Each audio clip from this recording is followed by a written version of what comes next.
நினைச்சு பாருங்க, நீங்க தண்ணிக்கு மேல எப்படியாவது மிதக்கணும்னு ரொம்ப கஷ்டப்பட்டு ட்ரை பண்ணிக்கிட்டு இருக்கீங்க. என்ன ஆகும்? கண்டிப்பா நீங்க உள்ளதான் போவீங்க. ஆனா நீங்க சும்மா ரிலாக்ஸ் பண்ணி அப்படியே உங்களை விட்டீங்கன்னா ஆச்சரியமா நீங்க மிதக்க ஆரம்பிப்பீங்க. அலன் வாட்ஸ் இதை தான் கூட பார்க்க விடலாம்னு சொல்றாரு. நீங்க எவ்வளவு அமைதியா இருக்கீங்களோ அவ்வளவு ஈஸிலி மிதப்பீங்க. ஆனா நீங்க எவ்வளவு போராடுறீங்களோ அவ்வளவு சீக்கிரமா உள்ள மூழ்கிடுவீங்க. இது நம்ம லைஃப் பாக்குற கண்ணோட்டத்தையே தலைகீழா மாத்தி போடுது. இப்போ ரிலேஷன்ஷிப்ஸ் எடுத்துக்குவோம். ஒருத்தங்களை இம்ப்ரெஸ் பண்ண நீங்க என்னெல்லாமோ பண்றீங்க, டெக்ஸ்ட் பண்றது, கால் பண்றது, கிஃப்ட்ஸ் கொடுக்கறது. ஆனா கடைசியில அவங்க யாரை செலக்ட் பண்ணுவாங்க தெரியுமா? யாருமே ட்ரை பண்ணாத ஒருத்தர் தான் போவாங்க. இல்லன்னா வேலையில நீங்க எக்ஸ்ட்ரா எஃபர்ட் போட்டு எல்லாரும் உங்களை அப்ரூவ் பண்ணணும்னு நினைப்பீங்க. ஆனா யாருக்கு ப்ரமோஷன் கிடைக்கும்? அமைதியா தன்னோட வேலையில மட்டும் கான்சென்ட்ரேட் பண்ற அந்த குவைட் பையனுக்கு தான் கிடைக்கும். நீங்க எவ்வளவு புஷ் பண்றீங்களோ அவ்வளவு விஷயங்கள் உங்ககிட்ட இருந்து விலகி போற மாதிரி இருக்கும். மார்க் மேன்சன் இது எப்படி எக்ஸ்பிளைன் பண்றாருன்னா, wanting a positive experience is a negative experience. Accepting a negative experience is a positive experience. நீங்க எப்பவுமே சந்தோஷத்தை துரத்திக்கிட்டே இருந்தீங்கன்னா அதுக்கு கம்மியா எது இருந்தாலும் உங்களுக்கு ஃபெயிலியர் மாதிரி தோணும்.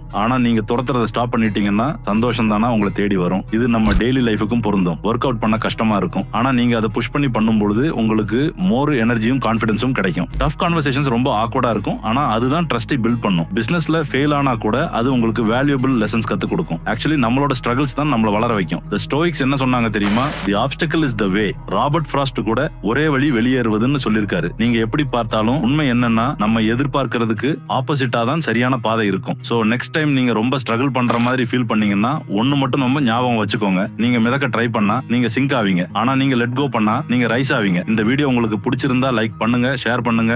மறக்காம நம்ம சேனலுக்கு சப்ஸ்கிரைப் பண்ணுங்க. அடுத்த இன்ட்ரெஸ்டிங்கான வீடியோல உங்களை பார்க்கறேன்.